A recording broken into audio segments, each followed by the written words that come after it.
should Australian property investors be looking at commercial property instead of residential property? Now, if you're anything like most property investors, at some point in time, you're going to be told no more borrowings for you at this particular point in time. You would have literally just hit the wall that every property investor hits multiple times during their investment career. Now, what happens when you do this is, most of the time, you just kick back, relax, and revisit it in a couple of years' time when your rents have increased, your incomes have increased, your debts have come down. But what a lot of investors have been doing lately is using this opportunity to pivot into commercial property and square away another couple of purchases whilst they're being told that they can't do anything on a residential basis. So in this video, we're going to have a chat through the ins and outs of commercial property finance, and especially for the first-time investor. We're going to have a chat about the different types of lending, different types of property, and things that you need to have a think about when entering into commercial. So why is commercial property trending so heavily at the moment? Well, there's three key reasons, and let's have a look at them. Number one, no surprise, is all about residential serviceability. With APRA having their buffers in place, with residential rents being scaled down, with rising costs of household living expenses being entered into loan applications, and also the buffered rate on the payments in a residential loan application, it's no wonder investors are looking for some other thing to go and invest in that has slightly easier credit criteria and lending policies. And the reason for this is commercial loans have a different way of doing their credit assessment that relies much more heavily on the rental income of the property that you're purchasing. And that leads into the second reason why property investors are leaning so heavily towards commercial. It's the higher yields. So the average net yield on a residential property can be 2 to 3%. The average net yield on a commercial property can be 6 to 7% depending on where the property is. So you're literally bringing in more than double the income for the value of the property. And when borrowing is tight, cash flow matters even more. And the last one is consistency. Landlords love the idea of having a longer lease. 3-year leases with 3-year options, or 5-year leases with 2-year options. You're looking at properties, or you're investing in properties that have steady income for the next 6 to 10 years. So when you compare that with a residential property that might have a 6 to 12 month lease and a large amount of churn, then it makes sense why people want an asset or two in their portfolio that just has guaranteed rental income coming in for the next 5 years plus. So the next thing is, what counts as a commercial property? Let's have a chat through the most likely things that you will want to invest in. Sometimes when you think about commercial property, you think about development property or greenfields property. That's not the stuff that we're talking about, and that's not the stuff that other investors are actually targeting for a first or second investment property purchase. What they're looking at is good bread and butter investment income producing property. The most likely are industrial or warehouses, office spaces, retail shops, medical or consulting rooms, and lastly, specialist type commercial properties, such as maybe fast food franchises, service stations, or childcare centres. Obviously, within these categories, each category has different risks and slightly different lending criteria, but that's what we're here to chat about today. Now, where most people get caught up is the difference in lending between residential and commercial. So with residential, obviously you can borrow at 85, 90, maybe even over 90% loan to value ratio. The common misperception is that commercial property is only lent at 60% loan to value ratio, and that's not true at all.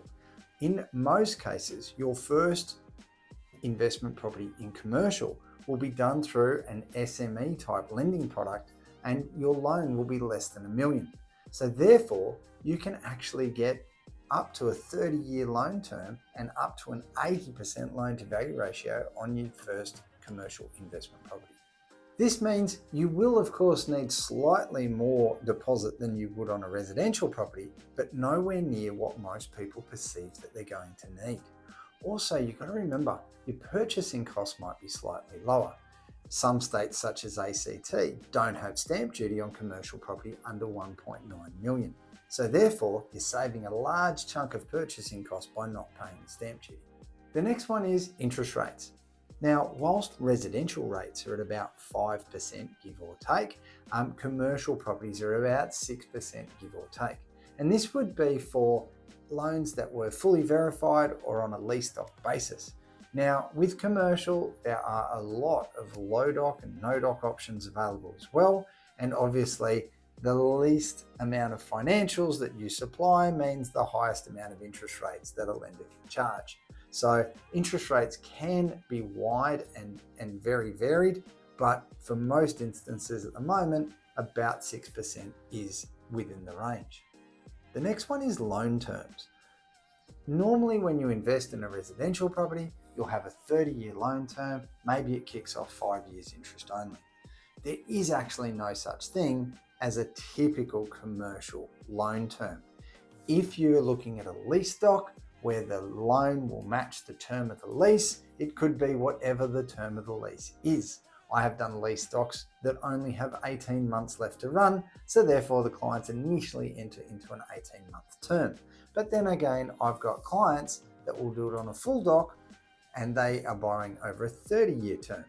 I've got other ones that there might be some kind of hybrid measure. The client's happy with a 15-year term or the lender's happy with a 15-year term, depending on the tenant, depending on the security, and depending on the loan amount.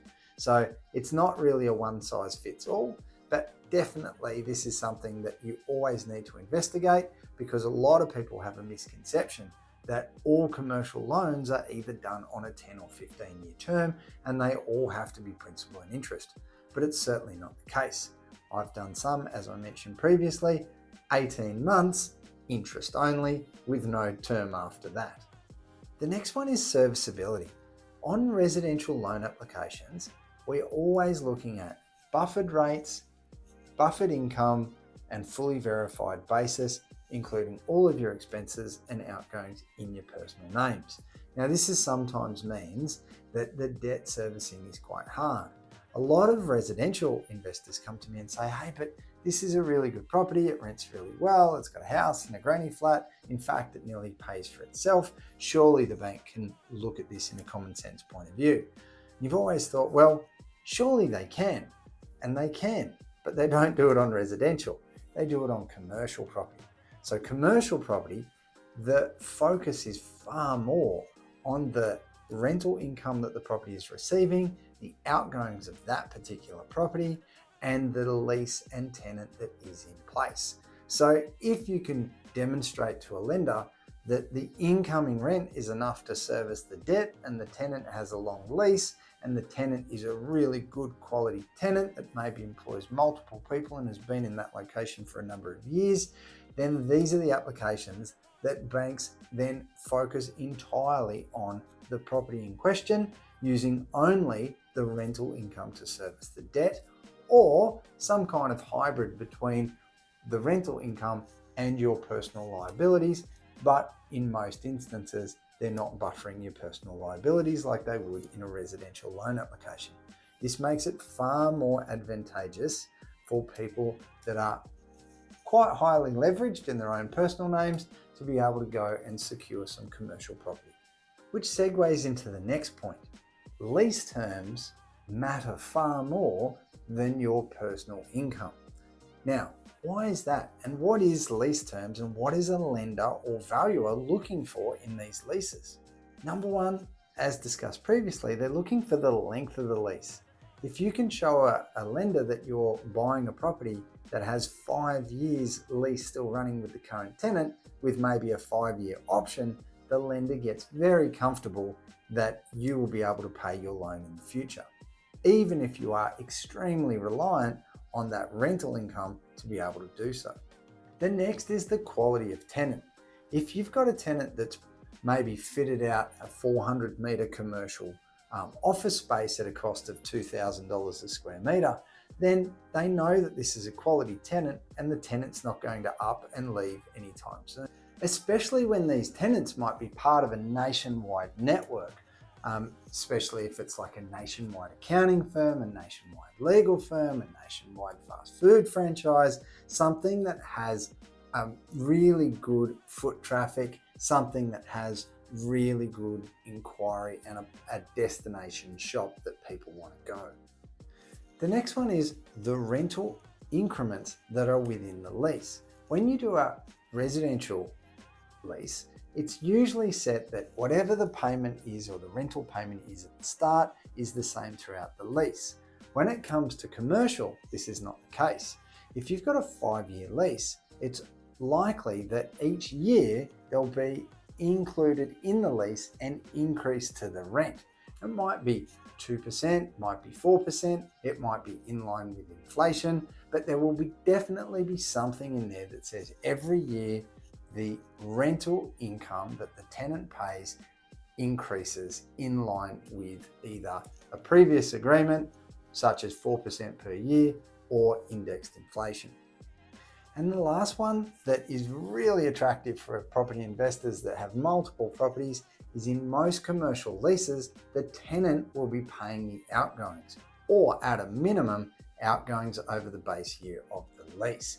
Now, if you've got an investment property in residential and you know how much you pay in water or strata or upkeep or maintenance, wouldn't it be great if all of those things were the responsibility of your tenant, and in a commercial property they are?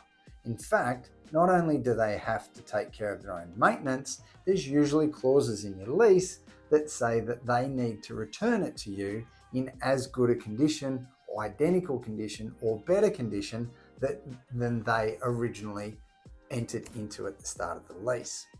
Now, when you have a look at all of these lease criterias and the amount that a client might pay, how long a tenant might pay that, whether they're going to pay outgoings or not, whether it's a 3-year lease, a 5-year lease, whether they're going to increase in line with inflation or at 4% fixed, this can all have a big sway in valuations for properties.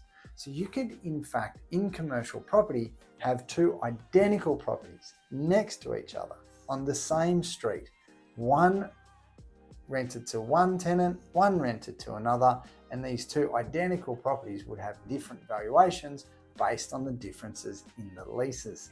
And that's one thing that most property investors actually find really attractive, because in residential, you can only increase the value of the property with your hard work and improvements to the property. In commercial, you can improve the value of your property purely by changing the lease to suit you, the owner, more. So let's just summarize those pros of owning a commercial property, and I'll add one more. So obviously, pro number 1, higher yields. Number 2, tenant pays outgoings. Number 3, long leases and long-term stability of income. Number 4, your borrowing capacity gets reset because they're not looking at all of your personal borrowings in such a degree. And lastly, the ability to put it in some other structure. Lately, you've seen how hard it's become to put a residential property in a trust. Well, guess what? In commercial, most properties are put in trust or self-managed super fund, keeping them siloed from all your other borrowings. This is one of the key reasons that people love commercial property. If it's that good, why doesn't everyone do it? Well, there are a handful of risks, so let's have a chat through those now and look at the ways to mitigate them. Number 1 is longer vacancy periods. You've all walked past a commercial shop that's been vacant for 6 months at a go. This is part of commercial property investing. The reason being, at the end of it, you're trying to secure a tenant that may be there for 5 or 10 years. You might need to wait 6 months for that tenant to come along. You need to have buffers in place to make sure that you can deal with these dry spells. Number 2 is the market value of your property is tied to the market value of the rent. So if your property is rented really well for 10 years and then other development happens down the road and you lose your tenant because he's gone and rented down the road, and you struggle to attract a new tenant for the same or equal rent, then you are put into a situation where you will accept a lesser rent eventually, and as your property is receiving a lesser rent, it could be less valuable. So we always need to make sure that we're doing what we can to make sure our property is attractive to potential tenants and potentially offering incentives to get tenants to be attracted to our property at a reasonable rental income. The next downfall is, as we discussed previously, lower loan to values overall mean that you'll need much bigger deposits in comparison to residential properties. Once again, can be factored for. We just need to make sure that we've got equity that's available or cash that's available from other properties in order to balance up the numbers. The next one is specialized assets come with higher risk. So if you're thinking about getting into some specialized asset, such as a fast food franchise, understand that if you've got a KFC and KFC moves out, well, there's only so many potential fast food franchises that are going to want to take the footprint of a KFC, including the drive-through, the car park, and everything else.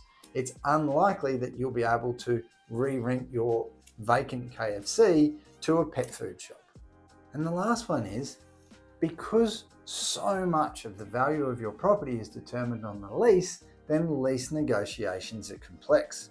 And a lot of the time you find yourself not only negotiating on the price, but also incentives, also options, lease terms, and whether the tenant is inclusive of outgoings or exclusive of outgoings in their rental.